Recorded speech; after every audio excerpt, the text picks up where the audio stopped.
La medicina es una disciplina en la que se aprende y se enseña en cada paso a lo largo de la vida, lo que no es sinónimo de ciencia, sino de sabiduría. Y esa sabiduría la ponemos en práctica en un espacio que va más allá de la médica.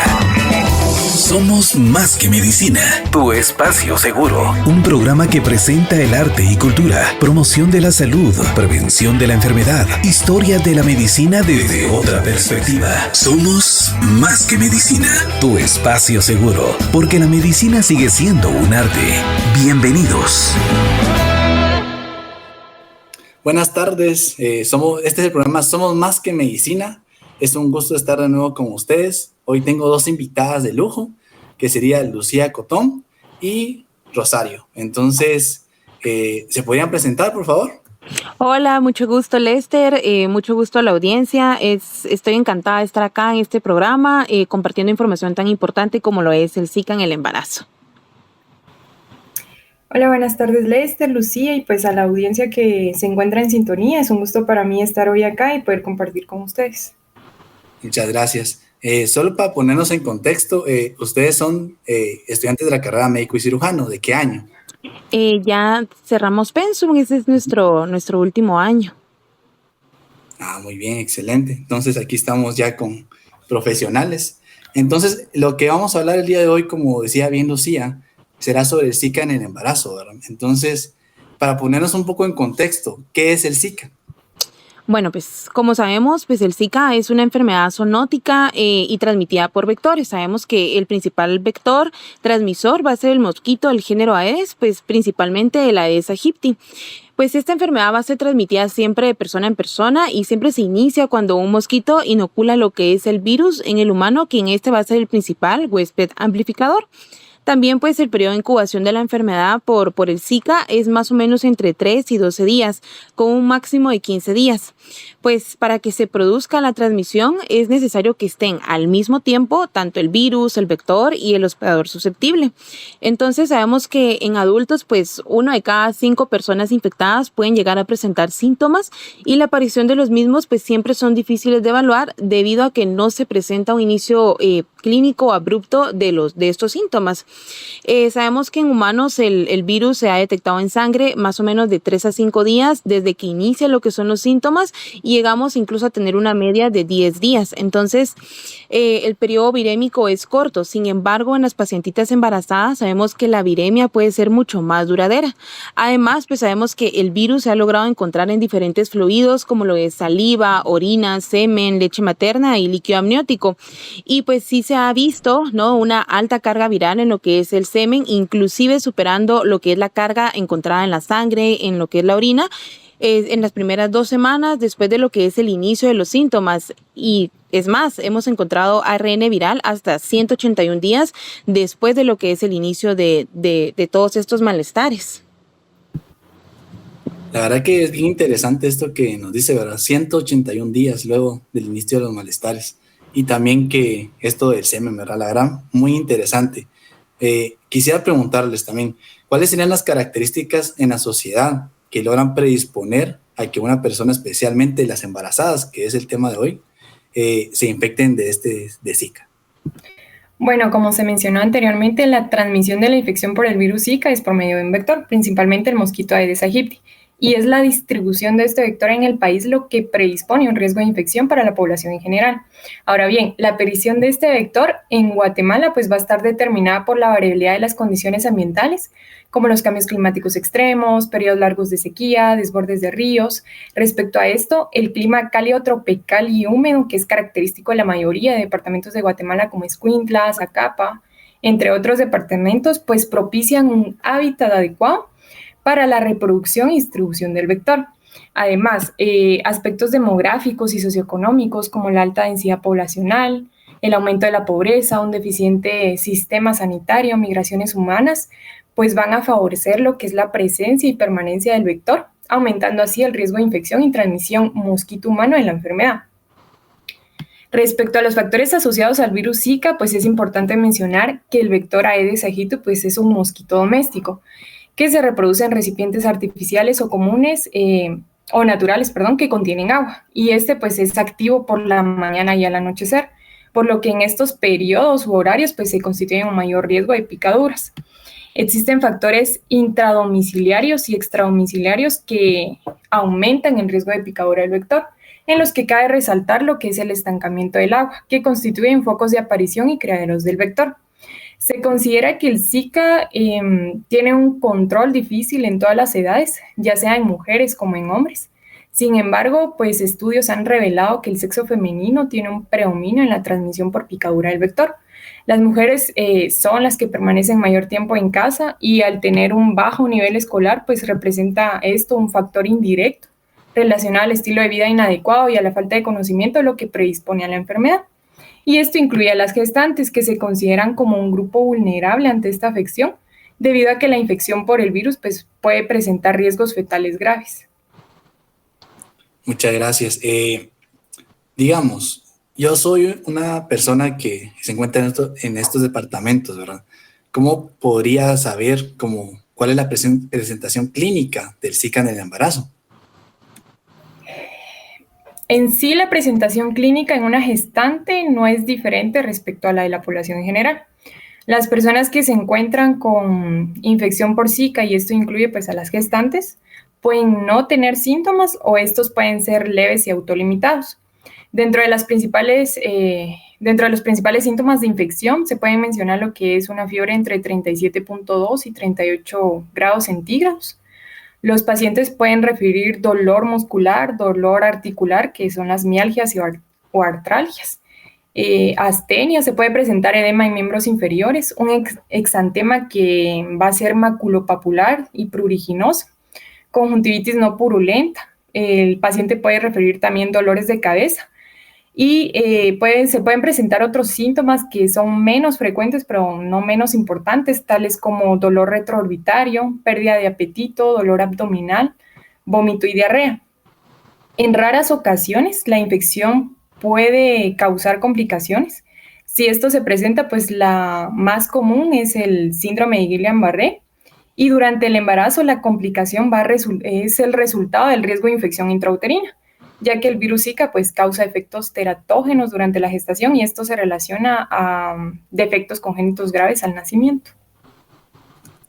Gracias. Interesante lo que decían del síndrome de Guillain-Barré, ¿verdad? Que en los últimos meses había dado bastante, como pudimos ver en el país, ¿verdad? Ahora tengo una duda. Este virus Zika, ¿desde cuándo aparece en Guatemala? ¿Cómo ha sido su historia? Claro, mira, en Guatemala aparece por primera vez más o menos en el 2015. Aquí es cuando se reporta lo que es el primer caso confirmado pues ya de transmisión endémica del Zika, principalmente en Zacapa. Esto pues se dio en el caso de un joven de 20 años que nos dio positivo por laboratorio y esto fue confirmado por la CDC de los Estados Unidos. Ya en el año 2015 se reportaron ya 227 casos de Zika en 11 áreas de salud y se dio más o menos una tasa nacional promedio de 1.4 por cada 100,000 habitantes. Entonces, pues el número de casos en vigilancia fueron de 68 y estos sí fueron confirmados por el Laboratorio Nacional. Y pues de esto se confirman ya los primeros 2 casos en pacientitas embarazadas. Las áreas de salud que más casos registraron para el periodo de mención pues fueron Zacapa, Izabal, Jutiapa, Quetzaltenango y Chiquimula. Ya en el 2016 se registró ya el primer caso en el país de microcefalia que se relacionó a lo que es el virus y pues aquí ya se reportó más o menos un total de 83 casos de microcefalias que fueron ya positivas para el virus. Entonces sí empezamos a identificar ya las mujeres entre las edades de 15 a 39 años ya como un grupo en que se daba una mayor incidencia de Zika y pues principalmente el grupo de riesgo fueron siempre las embarazadas. Entonces en 2017 ya el MAPS ya reportó 1,414 casos de mujeres embarazadas con sospecha de infección y se confirmaron 341 casos con pruebas de PCR. Inclusive se identificaron a 6 departamentos con 134 niños con síntomas de Zika congénito y de los cuales 15 de esos niños desafortunadamente murieron. En Guatemala, pues para el año 2019, el MAPS llegó a reportar 338 casos de personas con infección de Zika e incluso se registró una incidencia de 1.91 casos por cada 100,000 habitantes, considerándose ya al país como una región endémica del virus. Ya para el 2020, ya los casos pues se disminuyeron un poco con 179 casos sospechosos, pero en pacientitas embarazadas. Y de estos, pues 46 casos fueron identificados en Quetzaltenango, 20 en Chiquimula, 20 en Santa Rosa, 16 en San Marcos y 11 en la capital. Y entonces se presentaron también casos en otros departamentos, pero claro, con una menor incidencia. Entonces, las últimas estadísticas a las cuales nosotros tuvimos acceso por parte del MAPS fueron del año 2022, donde ya hubo una disminución considerable de 53 casos de Zika. Muchas gracias. La verdad que sí, viendo todo esto, ahora sí se disminuyó bastante. Ahora, para tener algo en cuenta, ¿verdad? ¿Cuál sería la vía de transmisión de la infección del virus Zika de la madre al feto? ¿Cómo sería esto? Bueno, dentro de los mecanismos de infección del virus Zika se encuentra lo que es la transmisión vertical, en la cual madres infectadas con el virus Zika pueden pasar el virus al feto, implicando esto pues un riesgo para que el feto tenga compromiso en su anatomía fetal. Principalmente el virus afecta al sistema nervioso central y esto pues va a causar un daño severo. La transmisión vertical puede ser de dos maneras, intrauterina, es decir, durante el embarazo, o perinatal durante el parto. El riesgo de infección intrauterina existe durante todo el embarazo, tenga síntomas o no la gestante. Sin embargo, en los 2 primeros trimestres de la gestación es cuando se presenta un mayor riesgo de secuelas severas en el producto. Es decir, si la infección intrauterina ocurre en el primer o segundo trimestre, existe una mayor probabilidad de anomalías en el embrión o feto. Si la infección ocurre en el tercer trimestre, esta no se considera teratogénica debido a que la organogénesis está pues casi completa, por lo que hay una menor probabilidad de que se presenten anomalías tanto prenatalmente como postnatalmente. Y bueno, también para agregar, ya como mencionó Madeline, pues también debemos de recordar que el virus se transmite pues por picadura de mosquitos, ¿no? Y esta va a cruzar lo que es la barrera placentaria y va a infectar a las células cerebrales pues en desarrollo del feto. Pero pues ¿cómo hace esto? Entonces vamos a empezar a explicar lo que es el mecanismo de la picadura. Sabemos que primero los flavivirus se van a depositar en lo que es la epidermis de la piel, y ya después de la picadura del mosquito. Aquí vamos a encontrar 2 células que son muy importantes, que son los queratinocitos y las células de Langerhans. ¿Por qué son importantes? Porque estas células van a ser permisivas para el virus. Ya cuando ingresa, vamos a encontrar a las células dendríticas. Estas van a ser las primeras células que van a ser atacadas por los flavivirus. Y cuando estas te infectan, estas van a migrar a diferentes órganos linfoides, donde se va a reproducir lo que es la replicación viral. Y de esta manera es como el virus logra diseminarse a través de la circulación y de los órganos internos. De hecho, pues en las pacientitas embarazadas, el virus infecta lo que son las células placentarias, provoca lo que es la apoptosis de estas células y daña su vasculatura.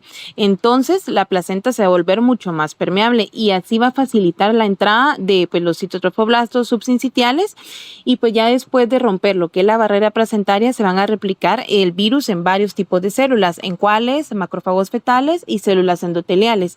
E inclusive van a llegar a infectar unas células que están presentes en las vellosidades de los capilares fetales. Estas células infectadas ya pueden funcionar como reservorio de la replicación y de esta manera se logra diseminar el virus a la sangre fetal. Entonces por este mecanismo de acción que el virus del Zika va a tener la capacidad de poder atacar el cerebro fetal y pues va a provocar la muerte en varias regiones del cerebro, y prácticamente así es como logra pues los efectos adversos como la microcefalia y diferentes daños a lo que es el sistema nervioso pues de nuestros pacientitos, pues los bebitos. Ahora, que sería algo bien importante, ¿cómo se puede diagnosticar a una embarazada con una sospecha clínica de Zika que llega por primera vez a consulta con el médico? Antes de hablar de las pruebas diagnósticas, pues es importante saber que en cada consulta prenatal a toda mujer gestante durante la anamnesis, pues se debe descartar la posibilidad de exposición al virus Zika. La exposición incluye residir o visitar áreas con transmisión continua del virus Zika. En caso de que la gestante haya viajado a regiones endémicas, pues las pruebas de detección pueden realizarse entre 2 y 12 semanas después del viaje. En caso de mujeres que residen en regiones con transmisión continua y tengan síntomas compatibles con la enfermedad, se debe realizar pruebas de detección durante la primera semana iniciados los síntomas. Y en aquellas que son asintomáticas, se deben realizar pruebas al inicio de la atención prenatal y posteriormente realizar pruebas de seguimiento durante el segundo trimestre del embarazo. Ahora, dentro de las pruebas del virus en suero materno, pues se encuentra la reacción en cadena de la polimerasa con transcriptasa inversa, que es la RT-PCR. Esta prueba se debe realizar durante la primera semana de iniciados los síntomas, a diferencia de las pruebas de inmunoglobulina M, lo que es el IgM, y anticuerpos neutralizantes de reducción de placas, la PRNT, que estas se deben realizar 4 días o más después del iniciado los síntomas. Las muestras para estas pruebas pueden ser en orina o suero materno. Los anticuerpos IgM pueden ser detectados a través de inmunofluorescencia o la prueba de ELISA, y debido a que estos pues, se detectan en suero de mejor manera al 5º o 6º día posterior al inicio de los síntomas, estas pruebas se consideran como el método de elección cuando se realizan posterior a la primera semana iniciados los síntomas. Se debe tomar siempre en cuenta que los resultados pueden ser falsos positivos a causa de reacciones cruzadas con otros flavivirus que se distribuyen en las mismas regiones geográficamente que el virus Zika. Debido a esto, pues se debe realizar una buena interpretación del resultado IgM positivo, tomando en cuenta lo que es el contexto epidemiológico de las pacientes. Y se recomienda que posterior a una serología positiva se realice un test de neutralización que confirme la infección. Los anticuerpos IgG también son detectados a través de inmunofluorescencia o ELISA, y de la misma manera, ante una serología positiva se debe realizar un test de neutralización para confirmar la infección. La presencia de estos anticuerpos en gestantes limita a determinar la posibilidad del riesgo de anomalías congénitas, ya que no se puede estimar el momento de la infección a menos que se establezca pues, una seroconversión durante la gestación. Se debe considerar que el periodo de viremia del Zika es corto, sin embargo, en las gestantes este periodo es más largo. Esto es importante ya que se puede detectar el virus en suero materno no solo en la fase aguda de la infección, es decir, no solo en los primeros días posterior al inicio de la sintomatología, sino que también puede ser detectado en suero materno hasta 8 semanas luego del inicio de los malestares. Se considera que el estándar de oro para el diagnóstico pues es un cultivo para el aislamiento del virus, pero este es de baja sensibilidad y requiere aproximadamente 10 días para el crecimiento viral, por lo que se prefieren las pruebas mencionadas anteriormente para la detección del virus en vez de este. Bueno, y sabemos que también el ultrasonido va a ser muy importante para evaluar a nuestra embarazada. De hecho, pues es el preferido, digámoslo así, para detectar anomalías congénitas causadas por el virus Zika durante la etapa prenatal. Entonces, la Sociedad Internacional de Ultrasonido de Ginecología y Obstetricia nos da una pauta para poder evaluar lo que es el sistema nervioso central por medio de ultrasonido, que se da principalmente posterior a la semana 18 o 20 del embarazo. ¿Por qué? Porque es aquí donde la formación completa anatómica es evidenciable pues a través del ultrasonido. Entonces, la Sociedad Internacional de Ultrasonido pues nos va a dar una guía para evaluar ecográficamente a cualquier embarazada con sospecha de infección por virus Zika. Entonces, vamos a más o menos darle un repaso a este algoritmo. Primero, vamos a tener que determinar la edad gestacional precisa. Después, vamos a tener que realizar un examen ecográfico basal, que debe ser realizado en todos los casos. Entonces, tenemos como mínimo en gestantes menores a 14 semanas tener que evaluar medida de la longitud cráneo-nalga, diámetro biparietal, circunferencia craneana y evaluación de la anatomía fetal temprana. Y en toda embarazada que tenga más de 14 semanas, tenemos que medir biometría fetal, que nos va a incluir lo que es el diámetro biparietal, la circunferencia craneana, la circunferencia abdominal y la longitud del fémur. Y obviamente tenemos que evaluar la anatomía fetal básica. Entonces, ¿qué vamos a evaluar? Los ventrículos laterales, el diámetro cerebelar transverso, y pues vamos a evaluar ciertos hallazgos intracerebrales que se han visto asociados a otras infecciones congénitas. ¿Cuáles son? Las calcificaciones, las ecogenicidades peri e intraventriculares y la irregularidad pues de las paredes ventriculares. Siempre a toda embarazada tenemos que darle controles de ultrasonografía posterior, o sea, a nuestra primera evaluación, siempre cada 4 a 6 semanas. Entonces, en estas pacientes en las que al momento de realizarles el ultrasonido vamos a evidenciar una circunferencia cefálica menos a 2 desviaciones estándar por debajo de la media esperada para la edad gestacional, o vamos a evaluar anatomías fetales, sí debemos de referirlas a un establecimiento especializado que tenga estudios pues más avanzados, como por ejemplo la neurosonografía fetal. Ahora, si por ejemplo el único hallazgo es una circunferencia cefálica menor a 2 desviaciones estándar, pues sí vamos a realizarles controles cada 2 a 3 semanas. Ahora, si en esos controles observamos un deterioro del crecimiento de la circunferencia cefálica o evidenciamos, por ejemplo, una anomalía en la anatomía fetal, entonces sí debemos de realizarle una prueba llamada amniocentesis. Este estudio lo que nos va a hacer es permitir hacerle una PCR al líquido amniótico y también es recomendable realizar una resonancia magnética al cerebro fetal. ¿Por qué? Porque este es el estudio en que vamos a detectar principalmente lesiones que no pudimos observar a través de lo que es el ultrasonido. Entonces, por eso es muy importante. Gracias.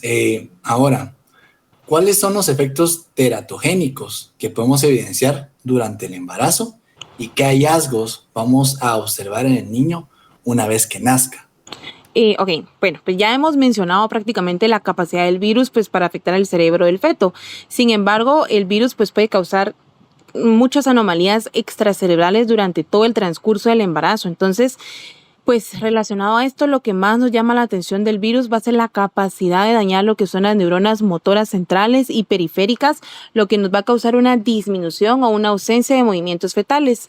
Esto más o menos llega a ocurrir en la 8ª semana. Entonces, esta disminución o ausencia de movimientos fetales dentro del útero me va a implicar una aparición de anomalías secundarias. ¿Cuáles van a ser? Los polidramnios, la hipoplasia de la musculatura de las extremidades, las contracturas articulares, los pies en mecedora, lo que es la hipoplasia pulmonar y una disminución en la motilidad intestinal y criptoquidia. Entonces, pues estos fetos que sufren todo este tipo de afectaciones, la mayoría desafortunadamente termina en abortos espontáneos o en mortinatos y pues los que llegasen a sobrevivir pues por lo regular son prematuros y desafortunadamente pues llegan a fallecer al poco tiempo.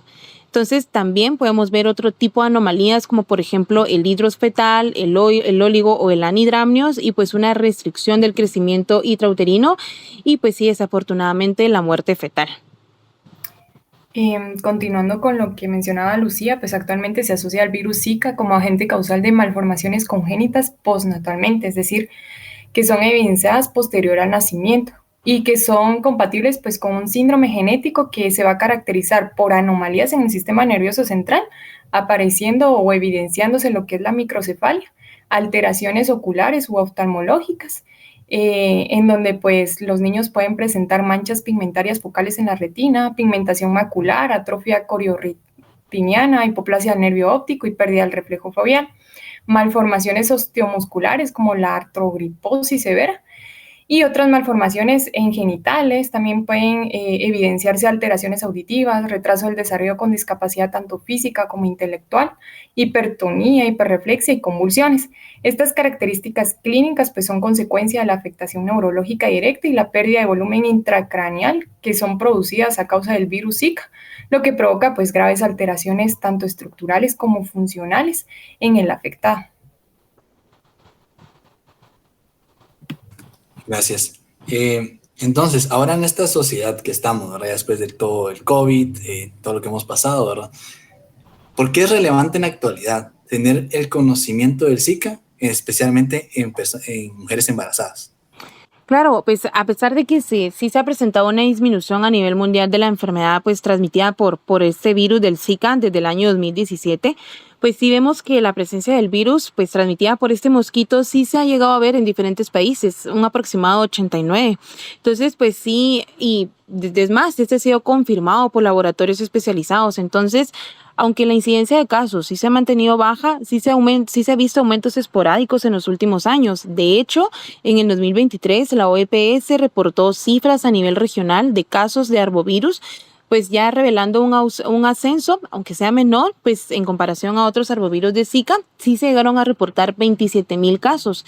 Entonces, su incidencia es menor, pero esto no significa que va a ser menos importante, ya que la relevancia de tomar en cuenta, o sea, la enfermedad del Zika es la relación que hay entre la infección causada por este virus y todas las manifestaciones clínicas y síndromes neurológicos y congénitos que llega a provocar esta enfermedad. Entonces, pues eso es importante. Además, debemos de, pues aquí en Guatemala, estandarizar tanto protocolos de manejo en pacientes embarazadas, pues que tengamos sospecha de infección por Zika, más en lo que son las áreas endémicas, y de esta manera poder brindar una atención integral con un modelo que pues beneficie a todas nuestras pacientitas en el país. Entonces, pues obviamente según el nivel de atención al cual ellas consulten. Entonces siempre es necesario un personal especializado, un personal capacitado, tanto en el segundo como en el tercer nivel de atención en salud, principalmente para realizar lo que son ultrasonidos estructurales, que sabemos que es el estudio ideal para ver cualquier anomalía congénita en el feto, y pues así poder detectar estas anomalías de manera oportuna y pues darle un seguimiento que pueda beneficiar tanto a la pacientita embarazada como al neonato que nos van a hacer con una posible afección. Entonces sí es importante de hacer una discusión de este tema y pues ponerlo sobre la mesa y no olvidarlo. Gracias. Entonces, siguiendo con esto, ¿verdad? ¿Qué recomendaciones ustedes podrían dar a las personas que están como más cercanas a este virus, ¿verdad? Como para prevenirlo. Pues, bueno, si Rosario me permite la palabra, vamos a dar ciertas recomendaciones, principalmente, pues que no haya agua estancada, evitar por lo menos estos reservorios y si es necesario, por ejemplo, guardar agua. Ya sabemos que aquí en Guatemala la escasez de agua es bastante pues notoria, entonces sí procurar mantener estos recipientes tapados para que no sea criadero de zancudos. Obviamente utilizar lo que son repelentes o incluso cremas o aceititos para que no haya una picadura del mosquito, principalmente en regiones tropicales, como ya mencionó Rosario, que son las áreas donde más pues hay proliferación de este virus, de este herbovirus. Y también pues utilizar lo que son las medidas de protección sexual, porque sabemos que el virus del Zika no solo se transmite por picaduras, sino también se llega a transmitir por relaciones sexuales. Y siempre pues dar plan educacional a nuestras pacientitas para que ellas puedan asistir a lo que son los controles prenatales, para que ellas sepan identificar los síntomas, que sepan llegar en el momento oportuno para realizar todos los estudios. Nosotros como médicos no descartar el Zika de nuestros diagnósticos diferenciales, no porque los síntomas sean muy parecidos al dengue, al chikungunya, no tomar en cuenta el Zika, porque sabemos que en las embarazadas esto puede ser mortal, puede tanto afectar a la vida de la pacientita, de la madre, como a la vida del neonato, y pues esto va a generar un impacto también a nivel de la sociedad. Entonces, pues esas son todas las recomendaciones que nosotras dos pues tomamos en cuenta y que incitamos a la población y al personal médico pues también tomar en cuenta. Muchas gracias, la verdad que sí, como tú dices, ¿verdad? Tienes mucha razón de no descartar del diagnóstico diferencial al virus Zika, ¿verdad? Sabiendo que tenemos el dengue, chikungunya, Zika, y la verdad que son transmitidos por mosquitos, ¿verdad? Entonces siempre tenemos que tener como ese cuidado. Entonces ya estamos llegando al final del programa. Desde ya les agradezco, ¿verdad?, por estar aquí. ¿Algunas otras palabras que tengan para la audiencia, Lucía? Pues muchísimas gracias por la atención prestada y pues esperamos haber generado alguna discusión, tanto en nuestros compañeros, en los médicos que nos escuchen y pues en la población en general. Rosario. De la misma manera, ¿verdad? Muchísimas gracias por su atención. Y como muy bien lo comentaba Lucía, ¿verdad? En especial para los estudiantes de medicina que ahorita van a sus EPS rurales y hospitalarios, ¿verdad? Tomar en cuenta, poder brindar charlas sobre el Zika, ¿verdad? Para generar conocimiento sobre este tema en las comunidades. Y solamente. Muchas gracias. Entonces, esto ha sido el programa Somos Más que Medicina. Recordamos que estamos la mayoría de viernes en la tarde. Entonces, muchas gracias por su sintonía a toda nuestra audiencia. Esperamos tenerlos en el próximo programa. Muchas gracias desde ya. Tengan feliz noche. La medicina es una disciplina en la que se aprende y se enseña en cada paso a lo largo de la vida, lo que no es sinónimo de ciencia, sino de sabiduría. Y esa sabiduría la pusimos en práctica en un espacio que va más allá de la médica.